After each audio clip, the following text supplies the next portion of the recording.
উত্তর কলকাতার কাশীপুর অঞ্চলের একটি বাগান বাড়িতে চিকিৎসার সুবিধের জন্য ঠাকুর রামকৃষ্ণ পরমহংসকে নিয়ে আসা হয়েছিল।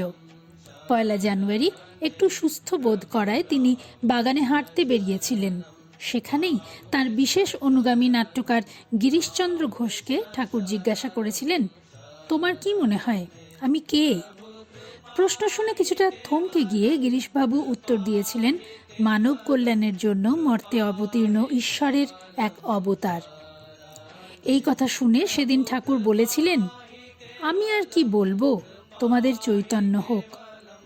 এরপরেই তিনি সমাধিস্থ হয়ে তার প্রত্যেক শীর্ষকে স্পর্শ করেন।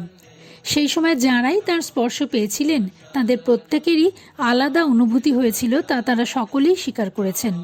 সেই সময় ঠাকুরের কাছে তার সন্ন্যাসী শিষ্যরা উপস্থিত ছিলেন না, ছিলেন শুধুমাত্র গৃহস্থ শিষ্যরাই। এই অপূর্ব অপার্থিব অনুভূতির সাক্ষী হতে পেরেছিলেন শুধুমাত্র তাঁরাই। ঘটনাটি ঘটেছিল 1886 সালের ১ জানুয়ারি। সেই থেকেই বিভিন্ন জায়গায় এই বিশেষ দিনটিকে কল্পতরু দিবস হিসেবে পালন করা হয়।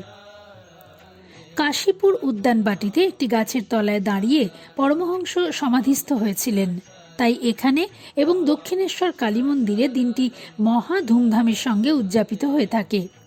যে গাছের নিচে তিনি সমাধিস্থ হয়েছিলেন সেই গাছে ভক্তরা নিজেদের মনোবাঞ্ছা জানান। সকলের বিশ্বাস তাদের সেই মনোবাঞ্ছা পূরণ হবেই। রামকৃষ্ণ পরমহংসের অন্যতম শিষ্য রামচন্দ্র দত্ত ব্যাখ্যা করে বলেছিলেন, সেই দিন রামকৃষ্ণ পরমহংস হিন্দু পুরাণে বর্ণিত কল্পতরুতে পরিণত হয়েছিলেন। তিনি এই দিনটিকে কল্পতরু দিবস নাম দিয়েছিলেন, যা পরে কল্পতরু উৎসব নামে পরিণত হয়েছিল। 1946 সাল থেকে কাশীপুর উদ্যানবাটিতে পালন হয়ে আসছে কল্পতরু উৎসব। ৭৪ বছরে এই প্রথমবার কল্পতরু উৎসব বন্ধ থাকতে চলেছে কাশীপুর উদ্যানবাটিতে।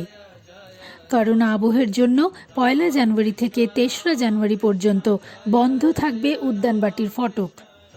অতি মহামারীর সময় ভিড় এড়াতেই এই সিদ্ধান্ত মঠ কর্তৃপক্ষের।